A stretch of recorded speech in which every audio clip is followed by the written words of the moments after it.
welcome you all to this beautiful session where we are going to talk about respiration. और respiration जो mainly हम हमेशा सोचते हैं कि ऑक्सीजन लेते हैं और कार्बन डाइऑक्साइड को हम बाहर निकालते हैं, तो इस बीच में होता क्या है? ब्रीदिंग और रेस्पिरेशन दो अलग चीजें हैं, right? This two things are different. Respiration is basically a cellular process and breathing is merely a physical process of taking in oxygen and breathing out carbon dioxide as in whole. तो दो चीज अलग अलग है. हमें खाने की वजह से एनर्जी मिलती है, लेकिन इस खाने को एनर्जी में कन्वर्ट जो करेगा उस प्रोसेस को हम क्या कहेंगे बेटा जी? उस प्रोसेस को हम कहेंगे respiration.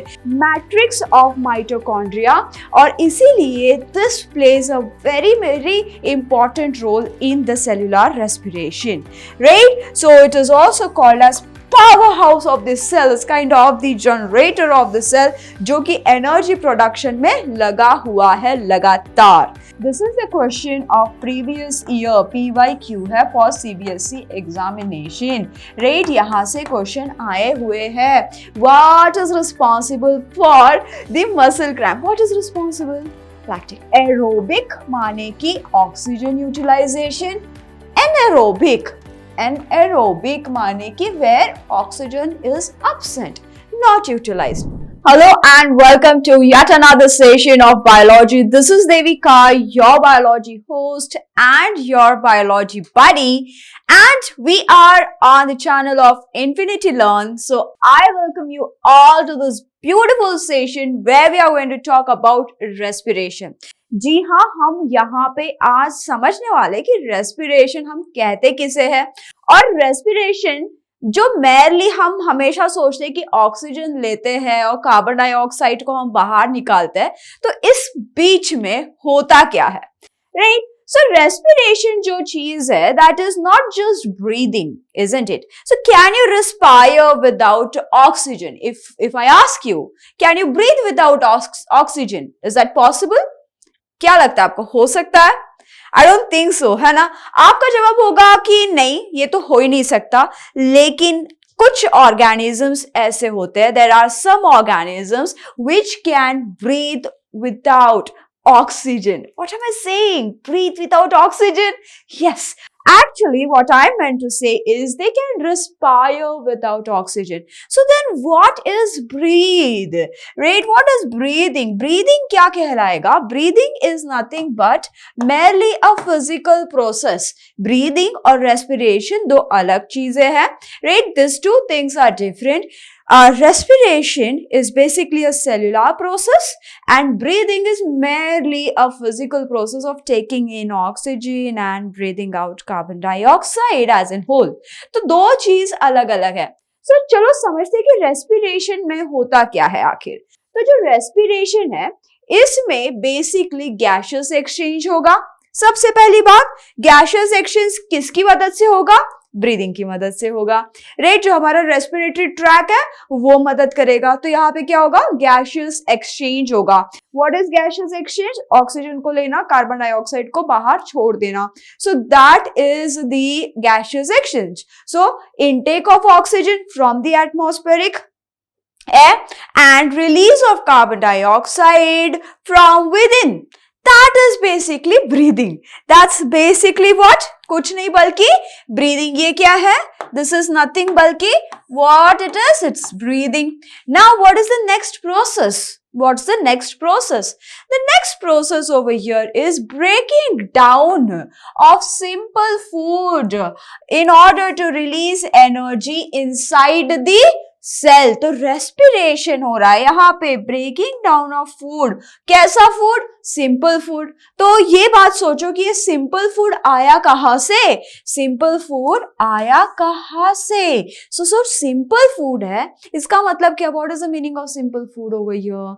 The carbs that you have eaten, rice, chapati, has gone into your digestive system. The digestive system has broken it down into glucose, है ना? कार्ब्स को पूरा तोड़ने के बाद ग्लूकोज बना. तो वो ग्लूकोज को हमारे बॉडी में, ब्लड में एब्जॉर्ब कर लिया. एब्जॉर्ब करने के बाद वो क्या करेंगे उसका? तो दो cells will utilise it for the production of energy। और इसीलिए हम कहते हैं ना कि हमें खाने की वजह से एनर्जी मिलती है, लेकिन इस खाने को एनर्जी में कन्वर्ट जो करेगा उस प्रोसेस को हम क्या कहेंगे बेटा जी? उस प्रोसेस को हम कहेंगे रेस्पिरेशन, राइट। तो कौन कौन इन्वॉल्व है आपको एनर्जी देने में?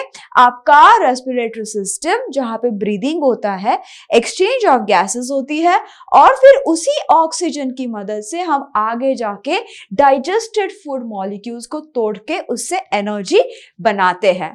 तो अगर मैं कहूं कि आप 5 मिनट है ना अपनी नाक बंद करके सांस रोक के रहो, तो इज इट पॉसिबल? हाँ, if you are not a swimmer, right, नहीं होगा। अगर आप स्विमर हो, ट्रेंड हो, तो हो सकता है 15 मिनट तक मैक्सिमम हम अपनी सांस रोक सकते हैं with lot of training, with lot of vigorous training, right. We can not do this, no, not possible at all.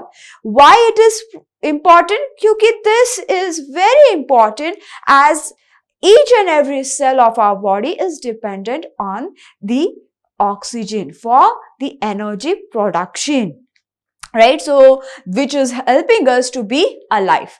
So चलो समझते हैं कि हमने जो अभी respiration की definition पढ़ी कि the breakdown of the food molecule, simple food molecule for the production of energy. Where is this happening? Actually, in each and every cell of your body, all the living cells, this is happening of your body. So cellular respiration is what? It is a process in which, cell breaks down simple food molecule to release energy. किस चीज के लिए? Energy को release करने के लिए। कहां से आया simple food molecule? After the food that you have eaten. Where is this happening and what is this energy? This energy is called as adenosine triphosphate, ATP, which is also known as the currency of the cell. इसे हम क्या कहते हैं? Currency of the cell, पैसा है cell का, right? Very important. So on the expenditure of 1 ATP, we will get some energy. अब ये energy production का काम हो का रहा है? It occurs both in plants and animal, लेकिन कहाँ? In the cell, you are right. But in the cell where? In the cell, in the mitochondria. तो माइटोकॉन्ड्रिया में सेल्यूलर रेस्पिरेशन हो रही है। अब माइटोकॉन्ड्रिया में जो सेल्यूलर रेस्पिरेशन हो रही है वो कैसे होता है? तो हमने जो भी चीजें खाई, right, whatever we have eaten. Now after eating it up, we have broken down into small molecule like the glucose. So the glucose in the presence of oxygen, is broken down and it is then sent to the mitochondria, जहाँ पे complete combustion of your glucose molecule will happen. But in between, चलो थोड़ा सा याद कर लेते हैं कि माइटोकॉन्ड्रिया है क्या। हालांकि ग्रेड 8, ग्रेड 9 में हमने पढ़ा है ना, सेल वाली चैप्टर में, लेकिन फिर भी माइटोकॉन्ड्रिया है क्या? माइटोकॉन्ड्रिया, 2 वर्ड से ये वर्ड बनता है, माइटोस एंड कॉन्ड्रिया, जहां पे माइटोस का मतलब होता है थ्रेड लाइक स्ट्रक्चर और ये है ग्रैन्यूल्स। तो ऐसे ग्रैन्यूल, ऐसी बॉडीज जो कि थ्रेड लाइक स्ट्रक्चर दिखाई देती है, राइट। सो बेनेडिक्ट ने बताया था हमें कि भाई ये माइटोकॉन्ड्रिया है। तो ये माइटोकॉन्ड्रिया कैसा स्ट्रक्चर है? एक डबल मेम्ब्रेन स्ट्रक्चर है, right, thread like bodies over there, you can see granules. अब ये स्ट्रक्चर कैसा है इसका? ये तो है डबल मेम्ब्रेन स्ट्रक्चर। तो आप सब जानते हो डबल मेम्ब्रेन स्ट्रक्चर का मतलब आउटर मेम्ब्रेन है और इनर मेम्ब्रेन है। इनर मेम्ब्रेन्स में क्या है बच्चा जी? फोल्ड्स है ना। क्या है? इनर मेम्ब्रेन में फोल्ड्स है, फिंगर लाइक फोल्ड्स है, जिसे हम सिस्ट्रेन्स कहते हैं। अब ये जो सिस्ट्रेन्स है, इनमें ही एटीपी प्रोडक्शन होता है। यहाँ पे होती है ऑक्सीजोम्स लगी हुई, राइट, ऑक्सीजोम्स लगे हुए होते हैं और इनर मेम्ब्रेन पे एटीपी प्रोडक्शन होता है। तो जितना भी मटेरियल, जितने भी केमिकल्स हमें चाहिए वो सारे कहाँ मौजूद होते हैं? In the matrix of mitochondria. कहाँ पे मौजूद होते हैं? In the matrix of mitochondria.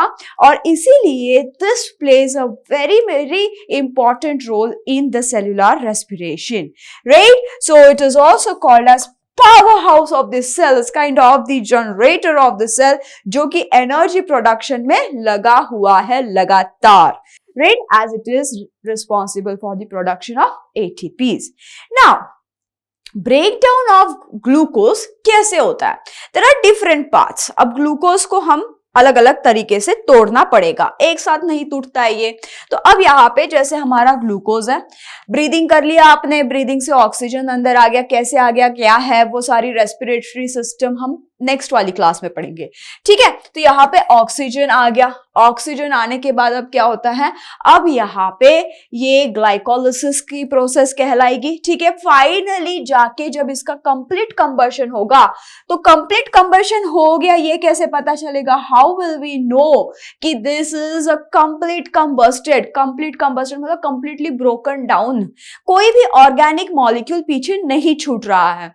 बन क्या रहा है आखिरी में, एक तो कार्बन डाइऑक्साइड और वाटर, तो ये बन रहा है, साथ ही साथ एनर्जी बन रही है। तो इसका मतलब ये हुआ कि glucose has been completely broken down, right. किसकी प्रेजेंस में, ऑक्सीजन की प्रेजेंस में। किसकी प्रेजेंस में, ऑक्सीजन की प्रेजेंस में। ये तो प्रोसेस हुई भाई ह्यूमंस में, ऐसा होता है अक्सर। अब दूसरा प्रोसेस भी होता है जिसमें ऑक्सीजन मौजूद नहीं है। अब ऐसे स्थिति में if you can C, glucose के साथ ऑक्सीजन है ही नहीं, लेकिन ग्लूकोज को तोड़ा जा रहा है। अब तोड़ने पे बच जाता है अल्कोहल, कार्बन डाइऑक्साइड और एटीपी। अल्कोहल को ही हम इथेनॉल कहते हैं, वही जो हम हैंड सैनिटाइजर में यूज करते हैं, right, for rubbing and all, to sterilise the things, और लीकर फैक्ट्रीज में भी इस्तेमाल होता है, द सेम, राइट। तो इसी को इथेनॉल कहते हैं। अब ये कहाँ पे मिलता है आपको, दिस इज इन ईस्ट, और बात करेंगे इसके बारे में, I am just giving you a hint. So यहाँ पे ईस्ट में ऐसा प्रोसेस होता है। अब क्या ह्यूमंस में बिना ऑक्सीजन का रेस्पिरेशन हो सकता है?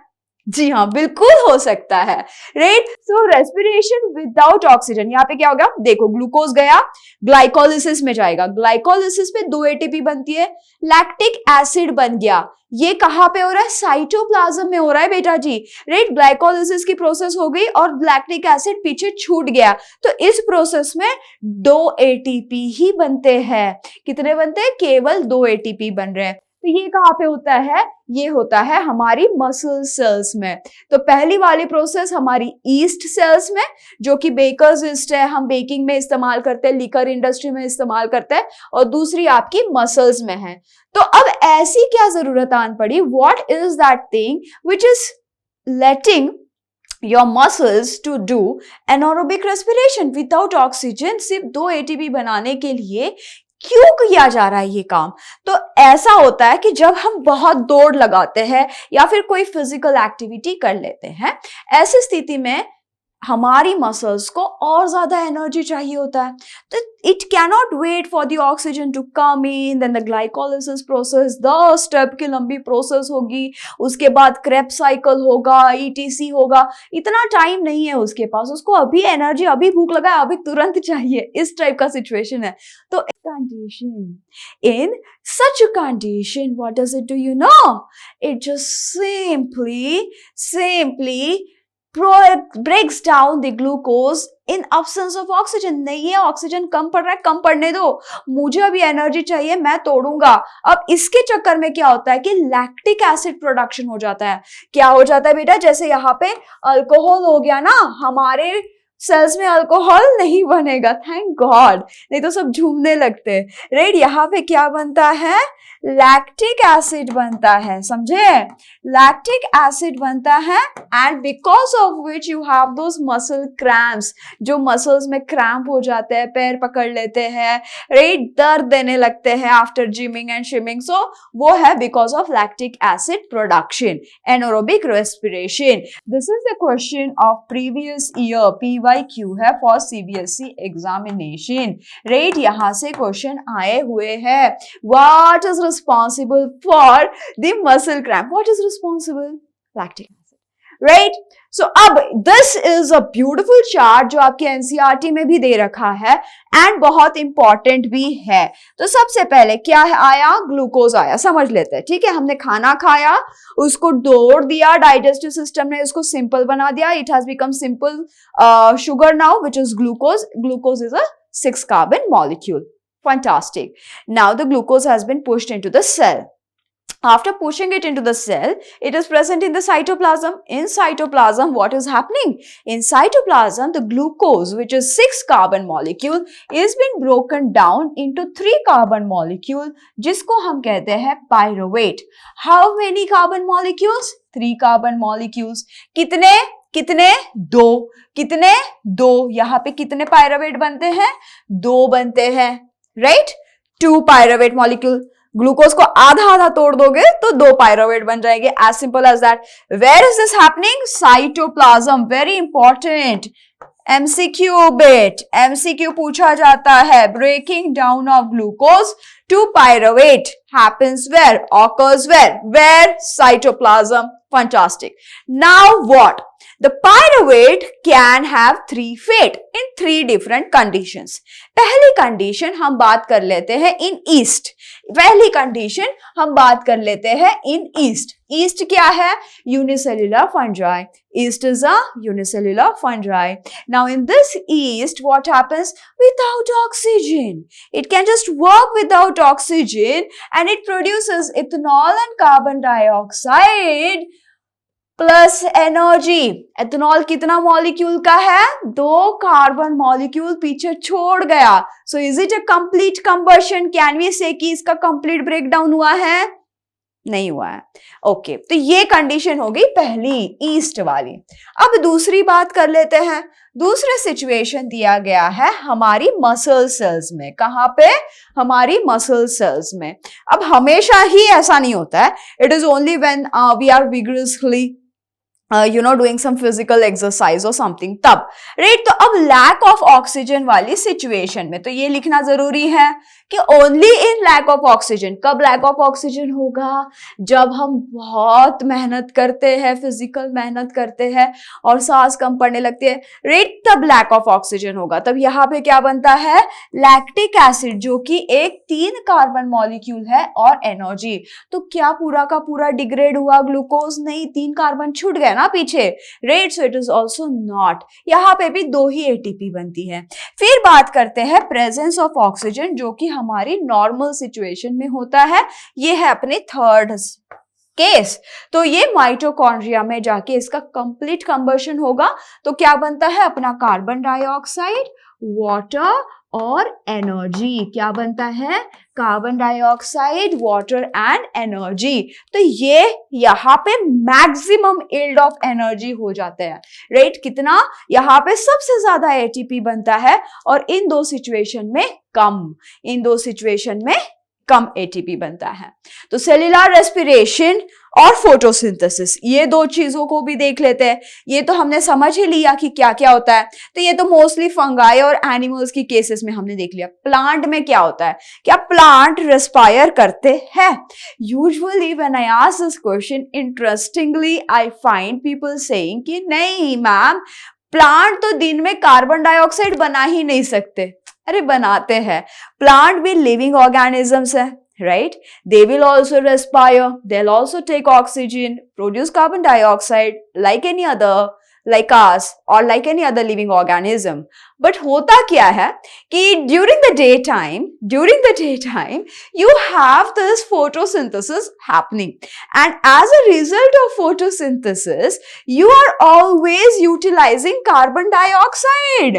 You are always utilizing carbon dioxide. देखो कि कितनी मजेदार concept है. Such a beautiful concept over here, right? कि carbon dioxide को वो utilize कर रहा है, respiration में carbon dioxide को बना रहा है ना? यहाँ पे वो बना रहा है, वहां पे इस्तेमाल कर रहा है. तो इफेक्ट नलीफाई हो गया.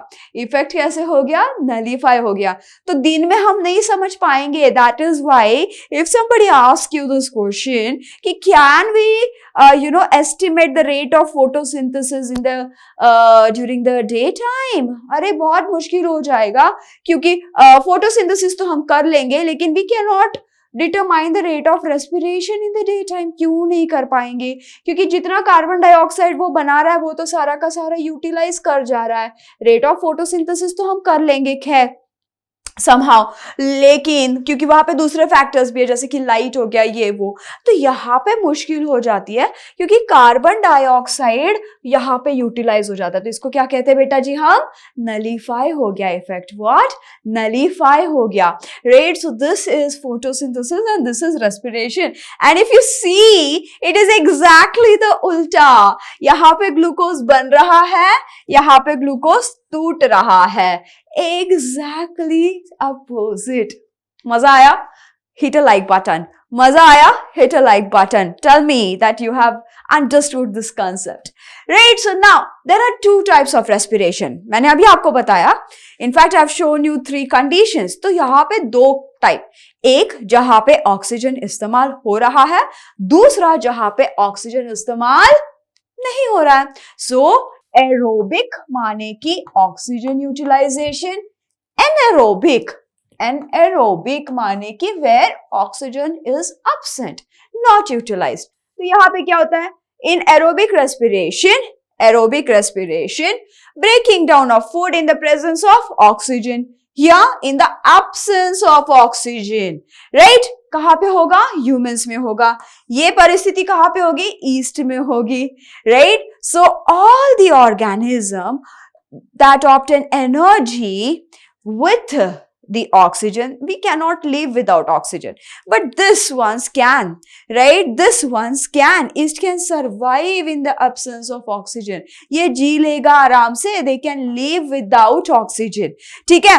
But this ones cannot because oxygen is important for our survival. We are aerobic organisms. Plants are aerobic organism. Many bacteria are aerobic. Many other living organisms are aerobic. Most of us, some bacteria and fungi are anaerobic. They can survive without oxygen, right? So ये बात हुई बेटा जी। ये सारी notes आपको Telegram group में मिल जाएगा जिसका लिंक नीचे दिया गया है। नीचे लिंक में एक फॉर्म भी है, right? Just click on that form and fill it so that we can reach you in a better way. Thank you. So now यहाँ पे जो हमने एनारोबिक रेस्पिरेशन की बात की, तो वो जो ईस्ट था आप रोज इस्तेमाल करते हो, रोज खाते हो। देखो कैसे, पाव, ब्रेड, केक, राइट? इन सारी चीजों में ये जो पॉफीनेस है ये किस वजह से आ रहा है? क्योंकि यहाँ पे एनारोबिक रेस्पिरेशन होता है। बेकर ना उसमें ईस्ट मिला देता है, because of which the carbon dioxides are produced. अब carbon dioxide bubble bubble bubble bubble bubble बन के ऊपर की ओर निकलता है and that's why the dove rises. इसी वजह से आपका केक स्पॉन्जी और फ्लफी हो जाता है, right? So एक क्वेश्चन है आपके लिए कि क्या हमारी ब्रेड में अल्कोहल मौजूद रहता है? क्या हमारी ब्रेड में अल्कोहल मौजूद रहता है? क्योंकि यहाँ पे तो ईस्ट अल्कोहल बना रहा है, और अगर रहता है तो हम ब्रेड खा के झूमते क्यों नहीं है? आंसर देना जरा, right? So this is single cell fungi. ये क्या है?